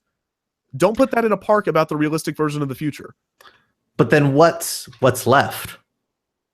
There are plenty. I don't know off the top of my head. There are plenty of realistic, probably IPs that Disney owns that they can put in there, or characters or personalities that they have. Why not have why not have animatronic Walt Disney and have the original recordings from some of the original Disneyland TV show, and have him explaining something he did with Epcot? Why can't that be a ride? I would not be opposed to that. I would love to see animatronic Walt. Dan, we talked about this. You said this. We would love to see animatronic Walt Disney. Don't have someone voice him. Have his original recordings. There's plenty of them, and have an Omnimover with that. Well, you just told me to shut up. What last time I tried to argue with you. So, well, Dan, you were saying stuff that warranted it. So go ahead. Yeah. No, I think that is great, but I don't think that's where. I agree 100% with Rob here, is that it's okay to use the IPs if the IPs are driving the agenda of what Epcot was originally about, and not just here's a rehash of the movie plot, and we're not even going to talk about what Epcot's really all about. And with education. We're going to talk about it, but it's not coherent. It's not consistent. It's okay. So we got Test Track, and then we got Journey into Imagination, and we have Mission Space. Like, there's a realistic NASA. Or not NASA, there's a realistic space station in Future World. And then on the other side is Guardians of the Galaxy. That's silly, and I don't care what you say. Until Disney creates the actual Guardians of the Galaxy to prove you wrong. Like, despite a YouTuber named Kevin Perjurer that should not have enough followers to warrant us breaking science rules to create a response. We have a talking raccoon. And then from there, I'd be like, all right, fair, Disney, fair. Talking raccoon makes sense now. No, that's what it's going to be. It's going to be about genetic modification, and it's going to just be Rocket learning his ancestry. Would you think, how about, what are your thoughts on Inside Out in the Wonders of Life, or the animation? There you go. That's good. That's fine. Okay. I think that's absolutely fine, because they exist in a real world. There already is that. Cranium Command was that. So, or Crescent Panda says, how about WALL-E? What about WALL-E in the energy, but a WALL-E ride? Yeah. Because it's more about conservation and, Absolutely. WALL-E. Okay. There you go. WALL-E doesn't have a ride. Now, I don't love the WALL-E movie as much as some people, but I would not be like, are you kidding? Especially if you went from Ellen to WALL-E, I'd be like, hey, that's probably an improvement, honestly. What about an Aristocats ride about spaying and neutering? All right, Dan, shut up. Next question. Are you boys ready to move on to the Mac Daddy of all North America Disney theme parks? We're going to take one. Kingdom? We should take one question before. Oh, well, I saw a good question, but I didn't know if you wanted to move on or not. What country would you add into Future World in Epcot? I've talked about this on my podcast with Jack from Park Ride History, who I messaged and asked him if he wanted to join this to back me up, and he did not. So I'm not getting back up, unfortunately, I don't think. But yeah, Rob, you can start. I would say I'd love to see like Australia, New Zealand, that sort of oceanic part of the country, world represented somewhere. That's all I got. With a Hobbit ride. Yeah, you could have you got the Hobbit with New Zealand. You can get those rights, right? And Lock it down, Disney. Australia. I just try to think of like what corners of the earth have we not represented yet, and I think that's one of them. The Switzerland pavilion. I want my Switzerland pavilion. I want Matterhorn. We got Exposition Everest. Yeah, I know, but I want Matterhorn. So. Oh, that's a really great point, Kevin. That would be wonderful. It would, wouldn't it? Yeah, it really would. Switzerland pavilion, Matterhorn. I can get behind that. And someone in the comments earlier said North Korea pavilion. Yep. And a rocket ride, like a rocket drop tower ride, I think would be cool. Just you got an animatronic Kim Jong-un sending you up, and then you like fall, and he's like, dang it, like it's not working. Kevin, I thought we weren't making this a political debate. All right, it's not political. I don't think anybody is pro North Korea in the comments. There might be 2 or 3. Do they even have the internet? Okay, they're watching right now. Yeah, but I think Switzerland would be my vote. But I'm not opposed to any new because World Pavilion, unless it's like the Star Wars Galaxy Edge Pavilion, and then you get Joe Road on there with one of his new earrings. It's like Star Wars is kind of like a country if you really think about it. Oh my goodness! All right, now you ready to go to the Magic Kingdom? All right, boys. It is time to chat about 2 great topics about the Magic Kingdom. We're going to start off with Kevin in this round, right? Because Rob went first last time. Mm-hmm. So, Kevin, hit us with what ride from the Magic Kingdom would you be okay with being closed permanently? Oh, none of them. No, Stitch's Great Escape. Duh. Next. No, I actually don't know if I'd want Stitch's Great Escape closed. I know, but I don't want the last remnants of Sir and Skippy and all of those animatronics to die and be left out. And I definitely, when they do replace it, which they will, I don't want them to get rid of that circular seating theater because that has a lot of history in that theater. And I do not want that demolished to make way for something new. They can make it something. I don't want them to do what they did with the Timekeeper. And I don't want them to basically like cut off half the theater and make it a new thing. Like, you know, how they took that Circle Vision theater, added seating, cut it half. And it's so awkward, especially if you realize it's a Circle Vision theater and you look around when you go to Monsters Inc. Laugh Floor and you're like, oh my gosh, this is like a weird put together room. Mm-hmm. I don't want them to do something like that where like we kept the theater, but we really just obliterated it and made it awkward. No, keep the same idea where everybody's facing the center and come up with something. But if you had to close one ride, I think it would be Stitch's Great Escape for sure. Rob? So I love that you said none of them because my answer is literally any of them. You can close any of them. Son of As long as I am a believer that as long as the thing they replace it with is really top quality, tops it in some way, then no ride is untouchable. That means, yes, even the Haunted Mansion or Pirates of the Caribbean, if you could come up with something better. You can close Pirates of the Caribbean at Magic Kingdom and people aren't going to freak. I mean, they'd freak out. People would freak out. Yeah. People would freak out, but I wouldn't freak out because there's still the better one in Disneyland. Yes, that definitely is the better one. But I think any ride, if you could come up with something better, then go ahead, get rid of it. Like put something else. But there is one ride that you would say that you would want to close, and you're wrong, because you're lying to yourself, and that's the Carousel Progress. You can't do that. So I think you could, but before you would do that, I would rather they changed and updated every scene on the ride and give us a brand new Carousel of Progress from scratch, all new scenes, new writing, new everything. That's what I would rather see. What an interesting topic to debate. Let's go on to our second question. No, wait, what? Well, he was about to start talking about the second question. I had to interrupt him. Okay, go for it. No, go ahead. We can open floor it because I think that you're both right and you're both wrong with this. No, Walt Disney never like if we're going off of Walt Disney saying and his thing of I want change and everyone's like, see, that's why it's okay to put the Black Cauldron drop tower next to Spaceship Earth because Walt Disney said he wanted the parks to change. Then we also have to respect everything Walt Disney said in that he never wanted the Carousel Progress to close. Okay, I'll give you that, but he never said I don't ever want the Carousel Progress to not change at all. Okay, but you said you would be okay with it closing, which is not okay. I would be okay with it closing if Disney is not okay with changing it, because then at that point it starts to become, I think it starts to stand against the spirit of the attraction itself, and progress is to just I would hate for Disney to look at any one of these attractions and go, okay, it's a museum exhibit now. We're never going to touch it. We're not going to change it. Like I hope they continue to change everything as long as they come up with the best ideas for it. You should have it progress. You should update the technology at the very least. And you should update the last scene to make it make sense with the story. I guess it does make sense with the story, but you need to have that same family going, throughout time, and not being like, how old is grandpa by now? And how old are these characters? That's what bothers me about the ride. You need to update that last scene for sure. That last scene is only going to be interesting in 30 years when people are like, that's what they looked forward to in the future. Yeah, right. But right now it's like, okay, we have that right now. This is really weird. Like, why are you just telling me what my life is?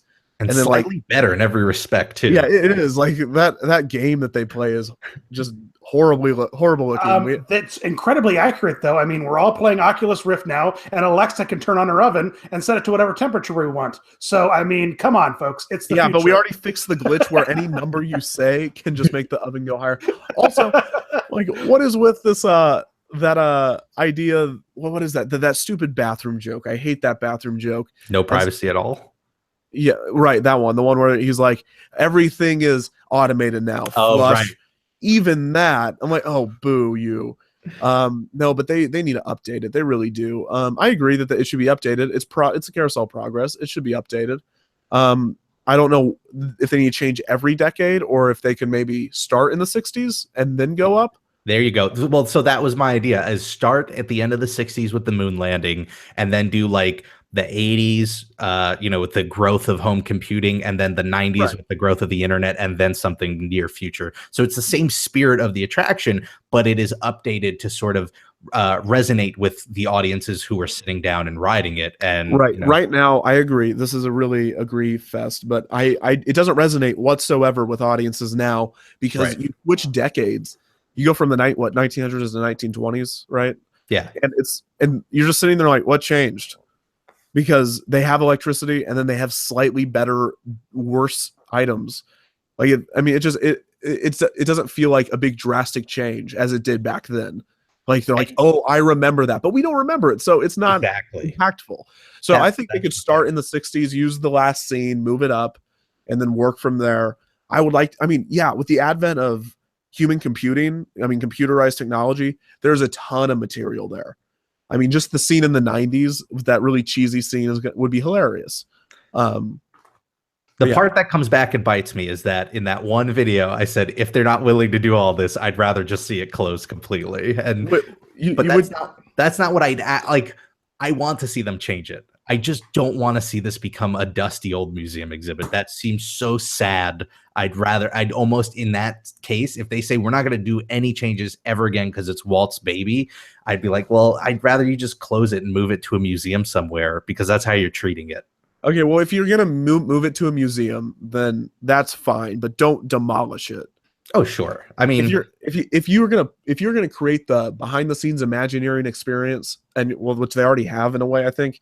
But if you're really going to ramp that up and you're going to put the carousel progress there, which they can never do because the operating costs are way too high for you to be able to put it anywhere but the Magic Kingdom. I don't know. But yeah, you can't get rid of it in any respect. You just have to update it. And I love how they had the father voice the grandfather the third time they updated it. Mm-hmm. I think that's really cool. Continue that.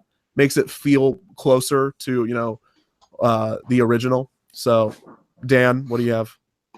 I think that we have led into the second topic of the Magic Kingdom debate quite well by saying, which ride do we think needs a major overhaul or refurbishment? Okay, besides Carousel Progress now. Right. Besides Carousel Progress, because we've already beat that one to death. Okay, what do you think, Rob? Right off the bat, refurbishment. So we're assuming we're going to keep the ride. We're just going to update it. We're going to keep it. replace We're going to plus it up. We're going to do something real nice to it. This could include a holiday retheming. This could include removing and replacing portions of the ride with new updated animatronics or narrative. It could be a whole mixed bag. Pitch it however you want. What ride do you think in the Magic Kingdom could use a major overhaul? Then I think I would be okay with seeing a major overhaul of something like Pirates of the Caribbean. Like, let's turn it into the Shanghai version, because that's everybody's talking about it. Like Kevin said, it's not like really sacred because the better version's out in California. So give us something new with it. It doesn't have that same sense of history that the one in California does. So let's not just update with like new animatronics, just like full out, Shanghai Pirates of the Caribbean. Make it that. I agree. I actually really agree. I would love to see some of the technology from Shanghai's Pirates put in Walt Disney World instead, because no one likes that one that much, and the people that like it now would love the other one more, and you still have the better one in Disneyland.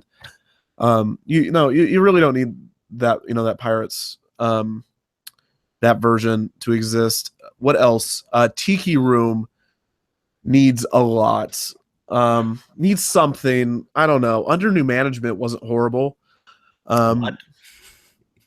It wasn't awful. It was bad though.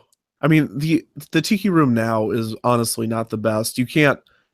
I mean, there's one in Disneyland, right? Yeah, that's another thing. This isn't Walt's Tiki Room, so right. I agree. Get like new writers, write something that's a little bit more contemporary and funny, and put right it in because the Tiki Room in Disneyland, I mean Disney World. When I went, I was like Tiki Room, and I was like, okay, I'm done. Let me leave. And I was like, oh, there's no exit. Dang it, because it's the show's boring. What else? Space Mountain. I know they just redid it in 2009, but it still looks really old, and I'm horrified of the ride. So I really would like them to just turn the lights on, and I don't know. That makes it even scarier. I know. That's what I said. Dan, are you listening? Then you just see how close everything is. That's what I just said. I said that on the podcast, Dan. Man, it's so scary. It's a terrifying ride. No, but I don't know. They updated in 2009, but it's just not there.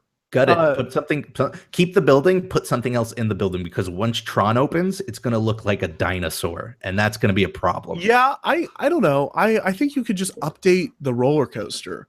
And I don't think it's about a thrill, but it is the original Space Mountain, but I don't think but people think the Disneyland one is better anyways.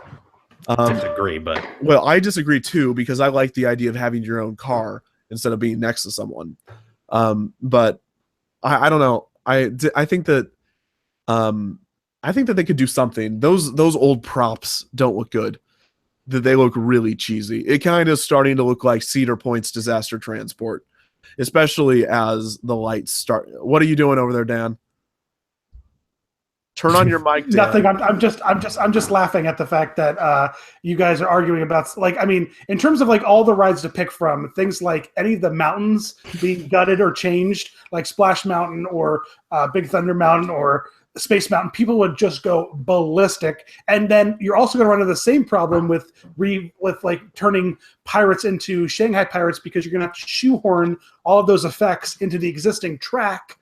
And you can't say no, they could rebuild the track, because they can't, because of those ridiculously weird show buildings. I mean, look at the Pirate show building and how you're going down these long channels to get from one building to the next building. And it's like Splash Mountain. You can't like, so I would say that trying to like just redo the whole narrative of certain rides, or people are gonna go. No, I don't think you should redo the narrative of Space Mountain. I just want some of those old props to be. I would pitch, like going in and just retheming the whole ride, and like really saying, okay, if we did the Space Mountain ride today with this roller coaster, how would we theme the queue, the props, the this, the that? Or if we were to build Pirates right now, can we run through and replace and refurbish and put in all new animatronics through this ride to give really incredible life to all of these ancillary characters that are? I mean, just to stay with Space Mountain, I mean, I don't think the mythos of the Star, whatever it's called, that space station, Star Transport, I don't even know what it's called.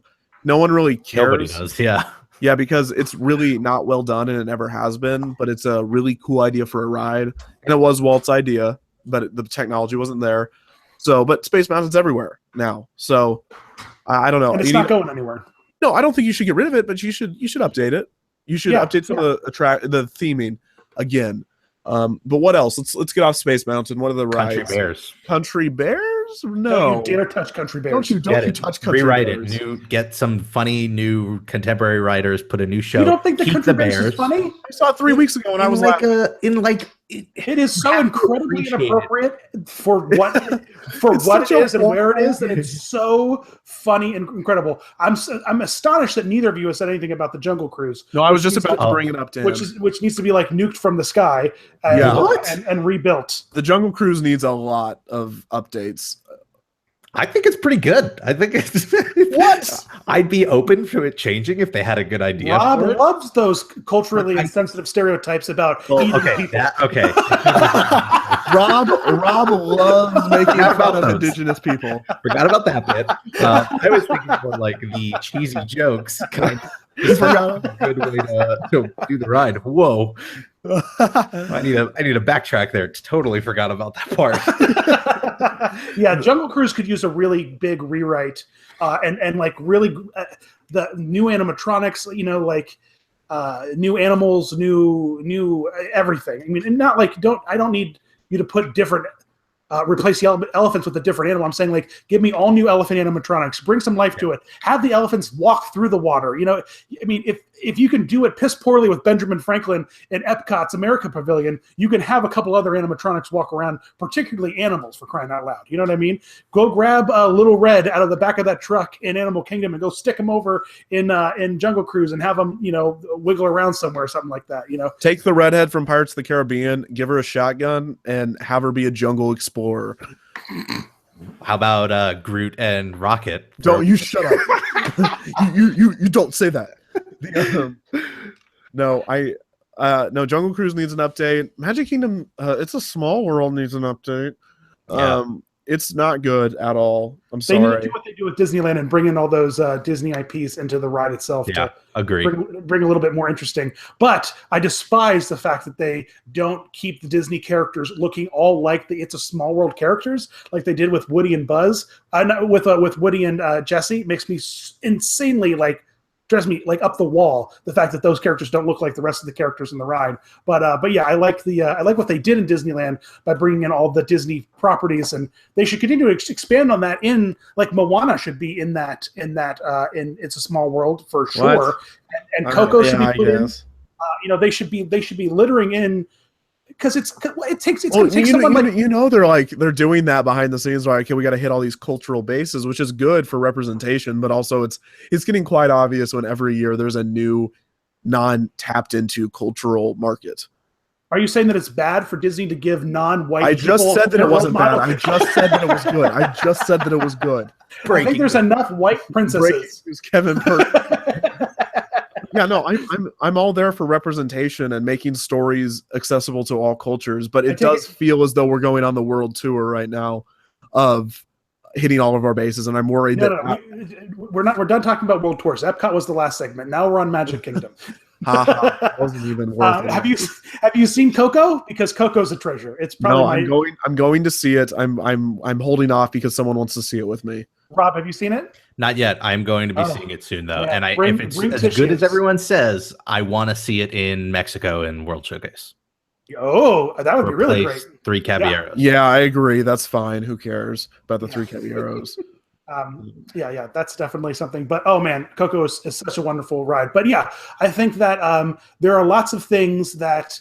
But at the same time, Disney's always looking for how can I take this one version of the ride and make it a draw that people need to come in and do and see, because it's not like that anywhere else in any of the other parks that we have the ride duplicated. So it's a tricky thing that they're trying to balance. And then again, I don't think they just build things in Florida and then just let them rot. I feel like and they don't really do anything. Innovative after the ride's there and it's been sitting around for 10, 20, 30, 40 years, so anyway, We made it, boys. They We went stole all the way idea through. from Coco from Book of Life, Sam Nugget says. Apparently we're not allowed to like it. No way. Two completely different films with completely different color palettes and different stories they tell. Well, go yell at the commenter. Yeah. Okay. No way. Well, before we just give up, we have another question there, Dan. Don't you see? Oh, perfect. Throw it to me. It is, if you could add anything into, this is from Bleeker, our executive producer at Defunctland. If you could, and he also says, hi, Dan and Rob. If you could add anything into Disney theme park, whether it be an old attraction or something new, what would it be? Rob? I think I have an answer that will hopefully please everybody. That's not what I'm trying to do, but I think that's what it'll do. I do not want them to bring back Horizons, but I do want them to make the spiritual successor to Horizons, an original ride that brings back this bright look into the future of tomorrow and where we might be living in 20, 30 years. I agree. Low ride that's nice and long.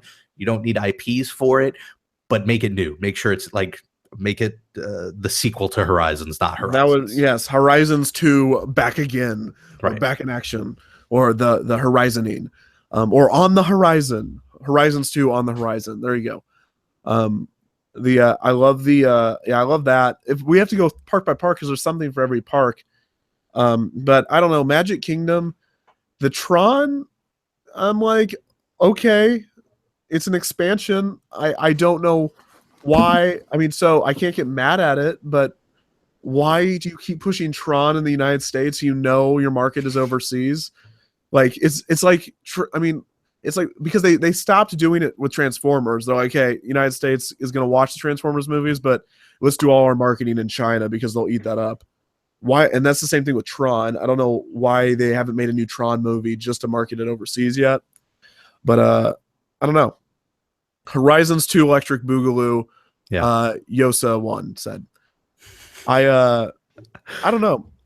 What would be a good Magic Kingdom edition? Tomorrowland needs a lot. If I could bring back any ride, it changes from week to week as I research, because I'm writing my book on the Magic Kingdom right now. So I've been going over all Tomorrowland, and I really would love to see the Timekeeper brought back in some capacity. It's such a cool idea.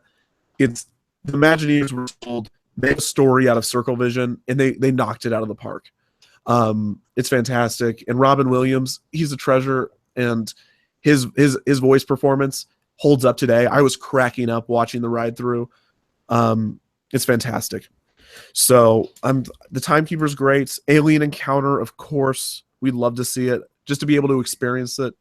I don't know how the effects would hold up today, but I'm trying to think, what are some other Horizons 2 Mission Breakout? Are you commenting on this? I want to throw another one out there.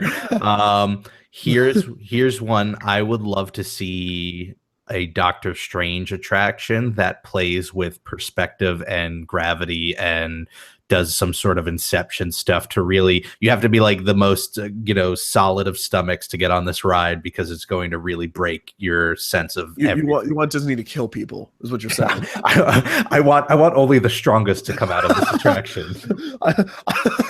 So when people died on Mission Space, you're like, well, they weren't. Obviously, that's Darwin. They're not good for space. We know he's not going to space now. Well, clearly they're not fit to be astronauts. That's awful. Rob, if I don't see that T-shirt in Rob Plays store, well, they're not good for space. Clearly, I don't see that T-shirt. That's fantastic. But no, well, let me think. I'm trying to think of what else. Audience, what would you like to see brought back? Let's read some of your comments. What about Adventure Through Inner Space, but an updated, modernized? We need a really updated one of that, but yeah, that wouldn't be the worst thing. I mean, Adventures Through Inner Space, honestly, is not one of the most beloved. People loved it, but I think they realized that now the technology is so outdated that it would be really weird to have it back. Superstar Limo. Thanks, you guys party. are really missing the obvious, and the obvious answer here is Minnie Moo. We need to find a way to bring her back. That dumb cow. we need to dig up that cow, reanimate her. Well, we could clone her. I'm surprised Disney didn't keep a piece of her meat and just say, "Oh my gosh, gosh, we're gonna clone her." We're gonna cut off her skin. All the skin's probably degraded now. So why did they not make a couch out of Minnie Moo? Why did that not happen? Because that's horrific, Dan. Why did they not tan that leather? What a huge missed opportunity. Oh my gosh. Why don't they open Cranium Command? Yeah. You can literally just open it any day you want. It's a really cute ride. It's still there, it's still behind all the. It's a little dated, but make a little door next to the Queue of Soarin' where you can go inside to watch the Food Rocks stage that's right still behind there. Food Rocks was a horrible show that replaced Kitchen Cabaret, which was better, but Food Rocks was so weird. Do you guys remember Food Rocks? Oh yeah. Oh, it's so weird, right? I mean, I'm all for all of that stuff coming back, but like I keep saying this over and over: get new writers, write something that's actually like people. Yeah, and it's not like the Peach Boys and whatever song. What were they singing? It was like Good Nutrition instead of Good Vibrations. I'm not nearly creative enough to do this off the top of my head, but I'm trying to think of modern musicians that they could do food puns with. Instead of Ward, be like Gord. Katy Perry. Katy Berry. Yep. Yeah, that's easy. What else? Justin, I don't know. Beaver meat? Who knows? I don't know. No one eats beaver meat. I don't know what I'm talking about. Yeah, but I'm trying to think of what other attractions I would want brought back in that capacity. There's a lot of closed Epcots. Journey into Imagination. Why didn't I say that earlier? Duh. You got to bring back Journey into Imagination, update all the technology, keep the original ride concept. It's a beautiful ride concept and a beautiful implementation, and they just, they took a saw to it and ruined it. Something I would love to see them add is that rumored Haunted Mansion dining experience. Yeah, I went there. I'm going to say I want a Haunted Mansion themed hotel, and I want a Haunted Mansion themed dining experience. Okay, good idea. The next question is, what would you like that has been announced and never built? Ooh. Thunder Mesa. Yeah. That's something like a really. What other things have they announced that they didn't build? I have a bunch of stuff. Disney's America, Beastly Kingdom. There's been a lot of ride ideas. A lot of them have been rumored, but usually when they announce it, it's going to happen. What else have they announced? I'm of course blanking. Westcott, people are saying. Oh, Westcott. Sexual Hollywood Toucherland. Oh my gosh, that's awful. What about Disney Sea, the California Disney Sea? That would be fantastic. I love that. Bring back River Country. No, we haven't. River Country did exist. What about Disney Water Parks? Oh, you know what? Disney Water Parks. Yeah, I've never been to one, to be entirely honest. I'm terrible, I guess. Yeah, no, I haven't been to one either. Been years. I don't really care about them. Bring back Pleasure Island. Yeah, there you go. What is a good ride that was never built? There's of course every reskin of Submarine Voyage that I talked about in the video. All that Atlantis, Treasure Planet, all those weird half CGI movies they made. Bring back Adventurers Club from Pleasure Island. That's all we need. Okay, Just bring back Adventurers Club. Yeah, you don't need Mannequins Dance Party or whatever, or all those other Rock and Roller Skate Rink. Remember that one? Whatever. Give them alcohol and then give them roller skates. It's the natural progression. And wasn't it on like an elevated floor? Yes, it was on the second floor. Why are you giving me that look? Why are you giving me that look? It's a great idea. The real answer here is Disney Quest. Let's just bring back Disney Quest. Same old rides. It's perfectly fine. What? No. Disney Quest is. Listen. They're reintroducing like the classic NES, the classic SNES. So let's with all this nostalgia gaming VR stuff, let's just bring Disney Quest back. Let's just do it. Everyone will love the vintage graphics. You know what, right? I talked about this last night when I was with to everyone still listening. I just did a podcast last night. I don't know where it's going to be. The guy will give me the link, but I did it with Tony Goldmark, which is that jerk with a camera, does a bunch of theme park stuff on YouTube. And so we talked about, I forget what it's called, Western River Expedition. You guys know what this is? Yes. Mm-hmm. Yeah. Yep. Western River Expedition will be an interesting ride to have built that we never got to see. I guess we could also add in at all the rides from Discovery Bay. So the Nautilus dining experience, that'd be really cool. So I'd be down for that. yeah, but would people go to it, and could that be announced in the Iger era? No, not at all. we're not going to see anything like that until Iger's gone. Ever. Like, that's his whole thing is IPs, and I'm okay with IPs, but I do admit that there should be a balance between original and IP attractions, and we don't have that balance under him. I'm fine with that balance. Wouldn't it be great if Bob Iger announced that Michael Eisner was going to be the new CEO again? Oh boy. That would be so weird. Yeah. Michael Eisner. He's back, and he's bringing Alien Encounter back. That's the platform he's running on. No, I think no. It's really interesting. My opinions towards Michael Eisner, in that he was responsible for some of the best of the new weird Disney rides, and then he closed everything after he failed with Euro Disneyland, and then after he stopped being CEO, he comes and makes one of my favorite shows, BoJack Horseman. Yep. And now I follow him on Twitter. He's all about this new soccer club he bought, like Pompey or something. Something weird. And he's a soccer guy now. So he tweets all this soccer overseas weird stuff. So suits him, I guess. He's still on the board, isn't he? I'm not sure. Or he's still doing something. Yeah. Is there any audience, one last question for Rob, me, or Dan, and this does not have to be a debate question. What's a soccer club? No, that is a team. Sorry. He is currently not on the Disney board, by the way. He is not? Okay. No. But Jack Dorsey of Twitter is. I did not know that. And no other names I recognize here besides Bob Iger. What ride should be? No, can we get it? Yeah, that's a great question, Kevin. Why don't you show your face? Shut up, Dan. Because I'm actually a wax museum doll of Brad Pitt, and it is horrifying in real life. Your eyes will melt like Indiana Jones in the Ark of the Covenant. Kevin's I thought it was because you were talking raccoon and you're actually Rocket. This is why you're so anti-Guardians. The video's going to actually come on and be like, oh my gosh, it's Rocket.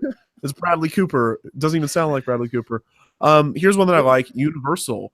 Rob, have you ever been to Universal Studios? Long time ago, but I do want to go because I do want to check out Hogwarts and the Fast and the Furious ride. Oh, are you saying that just to make me mad? No, I am a genuine fan of those films, and this will take a whole other debate, but I can debate that they do have their merits, not as great cinema, but for what they're intending to be. And so, as a fan, I don't care about Universal Studios and whatever they do at this point. It is, I mean, if you ever go to Universal Studios, when I went, I had the lucky opportunity to go with someone that had a specific pass that allowed me to go on the rides quicker. And so we hit every ride at Universal and Islands of Adventure in one day, and every ride. And did you just put a lower third on your screen, Dan? No. A guy named Dan who loves Disney. Why would you do this? Okay. Whatever. So this whole, I don't know. Where was it? What was I talking about? Dan, you really distracted me. You were talking about how much you love Fast and the Furious rides. Stop it. No, if you want to go ride that ride, literally just go to Hollywood's version and get on the tram tour, because it's the same thing. Oh, see, I don't know any of this stuff. I haven't been there. I think I had to have been like 10 years old when I last went. So it's like I'm totally in the dark. Yeah, what I was saying is, whenever I went on those rides all at once, it was the most dizzying. It hurt me. I was in physical pain. You cannot go on that many simulator rides in a row. I just wanted one Omnimover. I just wanted one not screen ride. It hurts you. So one of the most disappointing things about Universal is their dependency on motion simulated screen rides over practical effects, and it's the core difference between those two parks and how they present their entertainment in the rides. So. Right. Well, I went with I was thinking that for a long time. I was like, why do they do this? And then you got to realize that they never. I mean, Disney audio animatronics is a patented term by Disney, right? animatronics is a Disney like patent. They came up with it. I don't know what the legal status is now, but I do know it is like that was them. Yeah. Yeah. And so you got to realize that they were the ones that developed this technology. They were the ones that innovated it. Universal came into the game way late. Universal Studios Florida opened in 1990. I mean, these animatronics were never, ever on par. So it makes sense as to why they were like, okay, these look cheesy, weird, and we're never going to do them as good as Disney. Let's just perfect the simulator screen experience. Now, they didn't, and I don't think you ever can. So, but it makes sense as to why they were like, okay, well, we can't do animatronics because nothing we do will ever look good because we don't have the technological capacity. But then at the same time, like the alternative to that is maybe make more roller coasters and stop hurting my brain. I think another possibility could be, and this is me just guessing, but Disney has a certain freedom with the Reedy Creek Improvement District to build things that Universal doesn't have that freedom. And so I wonder if, from a logistic perspective, building a simulator is just a lot less of a headache for them than trying to do like a slow ride where you might need a larger show building. And right. That's true too. It's absolutely. I mean, it's an easier sell to say a roller coaster too, because that the steps it's going to take to make that ride. But yeah, Universal's whatever. If I was talking to two people that were Universal buffs, I would talk to you more in depth. But there's no reason. Face reveal in 10 minutes. No, Sebastian Bauer. I'm not doing that. Gosh. When they bring back Horizons. I did not tweet it. No. So these people are just lying now. Yeah, when they bring back Horizons, I'll do a face reveal. Reveal thy face. Okay. So, does anybody have anything else about Disney parks? I had a lovely time talking to you guys about it. Yeah, I did too. I want to throw out one statement that might be the seed of another debate in the future, but it just never came up in today's. And I genuinely believe that if the Star Wars hotel is half of what they promise it to be, that in 20 or 30 years from now, the idea of going to a theme park and going on rides will be maybe not gone forever, but it will be like a throwaway, because the future will be these themed narrative weekend experiences. It'll be Westworld with hopefully less murder. And I think Disney's going to bring us into that. Or more. I mean, we don't know what future this is going to be. You're not fit for space. They're obviously not fit for space. Only the strongest come out of this theme park. But that is a topic I could talk to until like I'm blue in the face. It's just, I think that could be the future of where theme parks go. If it's half as good as what they promise. Yeah, they have to actually live up to it, and we'll see with that. I don't know. Yeah, well, I will say that sounds amazing. And when I'm looking at the history of Disney and realizing the way he said, I want to build a park for families, and I want to build a park that you walk into it and the real world disappears. And we still have what we're doing now. Seems a little weird because no one has innovated that idea since. They've done some different offshoots of it, but no one has taken it to the next step. And I think that's very interesting that no one has. I mean, maybe because this is the most profitable model and people are afraid.